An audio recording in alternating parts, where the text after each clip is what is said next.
বিশ্ব hockey league, Asian champions trophy, Asian games, SEA games ও junior Asia cup সবখানেই বাঁশি বাজিয়েছেন বাংলাদেশি শাহবাজ। এবার নেশনস কাপ হকি 2-তে আম্পায়ারিং করতে যাচ্ছেন এই বাংলাদেশি।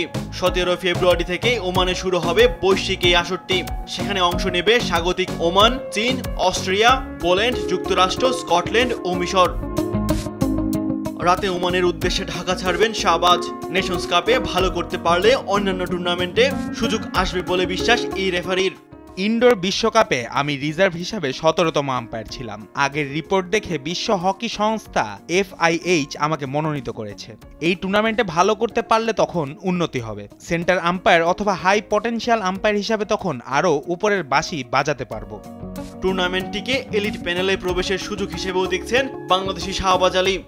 এই টুর্নামেন্টে এশিয়ার বাইরে আমেরিকা, ইউরোপ, আফ্রিকার দেশও রয়েছে। বহুজাতিক এই টুর্নামেন্টে এশিয়ার মাত্র 4 জন আম্পায়ার সুযোগ পেয়েছে। ওমানে ভালো করতে পারলে এলিট প্যানেলে প্রবেশের সুযোগ হতে পারে আমার জন্য। ঘরোয়া হকির পাশাপাশি আন্তর্জাতিক অঙ্গনে সুনামের সঙ্গে বাঁশি বাজিয়ে চলেছেন শাহবাজ আলী। দেশে ঘরোয়া হকি নিয়মিত হয় না বললেই চলে। 31 বছর বয়সেও নিজের ফিটনেস ধরে রাখা নিয়ে শাহবাজ বলেন, আমাদের তো কোনো চাকরি নেই, খেলোয়াড়রা চাকরির সুযোগ পাচ্ছে, আমাদের তো নেই। নিজেদের তাগিদ থেকে লাকি ভাই ও আমরা ফিটনেস ধরে রাখি। এছাড়া 3 মাস আগে থেকে আমাদের অ্যাসাইনমেন্ট দিয়ে রাখে, তখন থেকেই নিজেদের তৈরি করতে থাকি। তবে সারা বছর দেশে খেলা হলে ভালো হতো, আমাদের ফিটনেস বা ক্যারিয়ার নিয়ে অত ভাবতে হতো না।